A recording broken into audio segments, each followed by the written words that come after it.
Assalamualaikum warahmatullahi wabarakatuh. Kembali lagi ya, kita bertemu di channel Bang Pets Illustration. Kali ini, Bang Pet akan membawakan sebuah cerita kiriman dari seseorang yang mengalami sebuah kejadian seram sekaligus lucu. Hantu pocong pasti sudah tak asing lagi di telinga teman-teman semua. Sesosok hantu yang sebenarnya tidak bisa menyerang, namun sangat menakutkan karena kehadirannya yang suka tiba-tiba. Lantas, bagaimanakah cerita selengkapnya? Simak video ini ya, dan selamat datang di channel Bang Pets Illustration.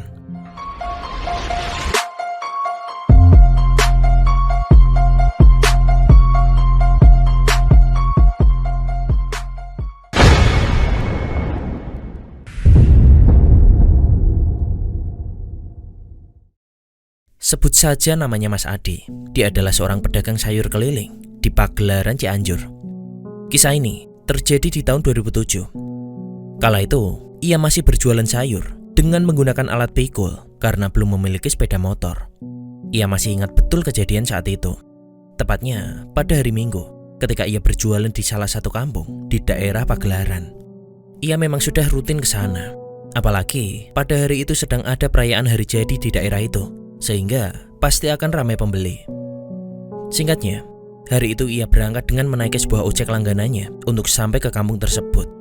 Karena jarak dari kampung itu memang cukup jauh, kurang lebih setengah jam perjalanan dengan menaiki ojek. Sebenarnya, ia terbiasa berjalan kaki ketika jualan. Namun, untuk sampai ke kampung itu akan terlalu lama dan juga melelahkan karena harus melewati beberapa bukit dan juga hamparan sawah. Maka, jika ia berjualan di kampung itu, ia selalu menggunakan jasa ojek. Dan jika sudah sampai di sana, ia baru berkeliling dengan memikul dagangannya. Singkatnya, ketika sampai di sana, lokasinya sudah cukup ramai. Di sana ada sebuah pagelaran reog di siang harinya dan wayang di malam harinya. Ia juga mendapat kabar kalau acara ini akan digelar 3 hari 3 malam. Duh sial, kalau tahu gitu, tadi aku bawa lebih banyak dagangan sekalian, batin Mas Adi. Karena memang faktanya, belum lama ia standby di lokasi itu. Pada pukul jam 12 siang, dagangan sayur mayurnya sudah ludes terjual. Suara azan pun berkumandang, menandakan waktunya sholat zuhur. Mas Adi memutuskan untuk sholat dulu, menunaikan kewajibannya sebagai seorang muslim di sebuah musola yang memang agak jauh dari lokasinya berjualan. Setelah itu, ia berencana untuk langsung pulang. Langit yang begitu cerah di hari itu tiba-tiba saja gelap gulita. Hujan pun turun dengan sangat deras. Untung aku sholat dulu di masjid, jadi bisa sekalian neduh, ucap Mas Adi dalam hati. Ia duduk di emperan masjid sambil melihat hujan yang turun. Lebih dari 1 jam, hujan tak kunjung reda. Rasa kantuk pun mendatangi Mas Adi. Mas Adi pun tidur di dalam masjid dengan begitu nyenyak. Suara azan asar pun berkumandang. Mas Adi langsung terbangun. Ia bergegas mengambil air wudhu untuk sholat asar berjamaah. Mas Adi, nginep saja di rumah saya. Jangan maksain pulang sekarang. Hujannya masih deras banget. Dan kata anakku yang pulang dari sawah tadi, dia bilang ada jalan yang ambles, kayak longsor gitu mungkin mas, ucap imam masjid. Waduh, berarti gak akan ada ojek dong pak. Tapi mudah-mudahan hujannya sebentar lagi reda lah. Jadi saya masih bisa pulang jalan kaki. Terima kasih pak tawaran nginepnya, jawab Mas Adi. Betul, mas berani jalan kaki? Tanya si Ustadz. Ya pak, saya udah biasa juga jalan kaki. Saya harus pulang buat nyiapin stok jualan buat besok kesini lagi pak. Hari ini sangat laris, jawab Mas Adi. Ya sudah kalau begitu Mas Adi. Hati-hati saja njeh di jalan nanti, jawab Pak Ustadz sambil berlalu meninggalkan Mas Adi pulang. Malam ini pasti tak akan ada ojek karena jalan untuk keluar kampung tersebut masih jalan setapak. Dan jika hujan turun, tidak akan ada kendaraan yang keluar masuk kampung. Apalagi ada titik jalan yang longsor. Singkatnya, tepat setengah jam 6 sore, hujan pun reda. Mas Adi memutuskan untuk segera pulang ke rumahnya. Berharap jika nanti di jalan raya, ia akan bisa menemukan ojek yang bisa ia tumpangi. Setengah jam perjalanan keluar dari kampung itu, Azan maghrib pun berkumandang. Allahu Akbar, Allahu Akbar. Mas Adi berhenti sejenak dan melanjutkan perjalanan setelah azan selesai. Untuk keluar dari kampung itu, ia harus melewati bukit, kebun, dan juga sawah. Kurang lebih 1 jam perjalanan untuk mencapai jalan raya. Sampai tiba-tiba, tepat di bawah sebuah pohon pete yang sangat besar, ada satu sosok yang terlentang menutup jalan. Astagfirullahaladzim. Ucap Mas Adi kaget melihat ada sesuatu yang menghalangi jalannya. Terlihat ada sebuah kain berwarna putih lusuh karena bercampur dengan lumpur dan tanah. Kondisi setelah hujan juga membuat suasana semakin mencekam. Kok ada mayat? Apa jangan-jangan ada makam yang longsor ya? Kan gak salah di atas tebing ini ada makam. Pikir Mas Adi sambil melihat sosok yang menghalangi jalan yang hendak ia lewati. Ih, aduh. Mas Adi merinding sendiri karena setelah beberapa saat pundaknya terasa sangat berat. Setelah mengumpulkan keberanian, Mas Adi pun memutuskan untuk melewati mayat yang menghalangi jalannya. Ia melewati bagian kakinya. Punten, Ucap Mas Adi saat melewati mayat itu. Sesaat setelah ia lewat, tiba-tiba bakul kosong yang ia pikul terasa seperti ditendang dengan sangat kuat. Hal itu membuat Mas Adi berputar-putar. Kurang lebih 5 putaran ia berputar sendiri. Allahu Akbar.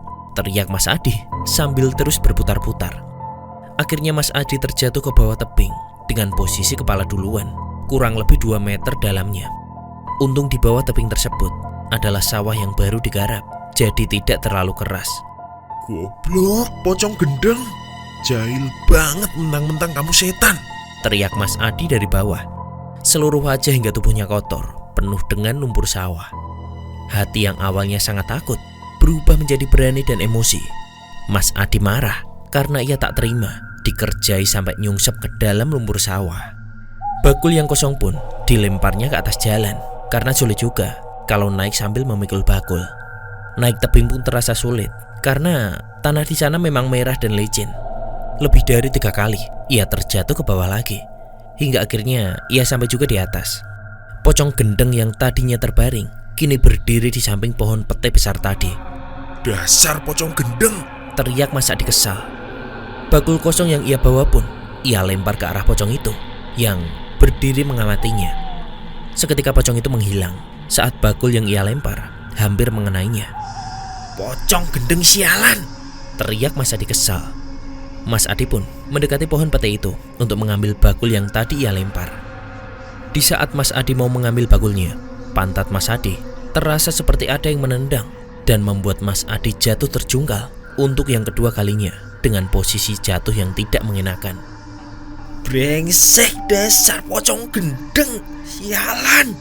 Teriak Mas Adi yang langsung bangun dari tanah lumpur di bawah pohon pete itu. Ada sebuah galian tanah di sana dan Mas Adi masuk tepat ke dalamnya. Di saat Mas Adi menatap ke atas, pocong itu sudah berdiri tegak dengan mata merah menyala melotot ke arah Mas Adi. Hal itu membuat Mas Adi kena mental. Keberaniannya seketika hilang dan Mas Adi kini sangat ketakutan. Mas Adi memutuskan untuk mundur kali ini. Ia lari tunggang langgang, jatuh bangun terus menerus. Setan, pocong gendeng sialan. Lihat saja kamu.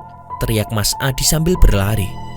Sesekali ia menengok ke belakang dan ternyata pocong itu terbang seakan mengikuti dia. Wah, pocong sialan. Teriak Mas Adi sambil berlari. Seluruh tubuhnya kini penuh dengan lumpur dari ujung rambut sampai ujung kaki. Dia mirip seperti manusia lumpur. Akhirnya perjuangan Mas Adi yang terus berlari dan terjatuh pun membuahkan hasil. Ia sampai di ujung kampung. Ia berhenti di depan sebuah warung di pinggir jalan raya. Melihat wujud Mas Adi, pemilik warung tertawa kegirangan. Astagfirullahaladzim, sampean kenapa mas? Ucap pemilik warung sambil menahan tawa. Aku diganggu pocong gendeng sialan. Jawab Mas Adi. Astagfirullahaladzim, pocong penunggu pohon pete mas. Iya bener pocong itu. Jawab pemilik warung. Yo mas, bener. Saya dikerjai sama pocong di jalan sebelah sana, pas di bawah pohon pete. Jelas Mas Adi. Aduh, memang sudah banyak mas korban pocong pohon pete itu. Udah, sana mandi dulu di rumahku. Nanti pulang ke rumahnya saya anterin, ucap pemilik warung. Sialan betul pocong itu. Lihat aja, lain kali bakal kubalas, ucap Mas Adi sambil merogoh kantong celananya. Keringat Mas Adi langsung mengucur ketika menyadari kalau kantong celananya sudah menyembul keluar. Bangsat, uang hasil jualanku jatuh, teriakan Mas Adi disambut tawa yang lebih keras dari si pemilik warung.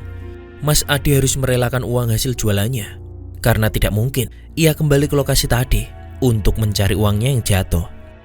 Besoknya, Mas Adi bersama dengan Pak D-nya yang merupakan seorang dukun mendatangi lokasi itu. Mas Adi menjanjikan setengah dari hasil jualannya apabila Pak D-nya bisa membalaskan dendamnya dengan si pocong gendeng itu. Selesai. Sekian dulu ya kisah seram dari Mas Adi. Tulis di kolom komentar kalau teman-teman ingin mengetahui cerita selengkapnya. Bagaimanakah kelanjutan dari cerita Mas Adi? Sekian dan wassalamualaikum warahmatullahi wabarakatuh.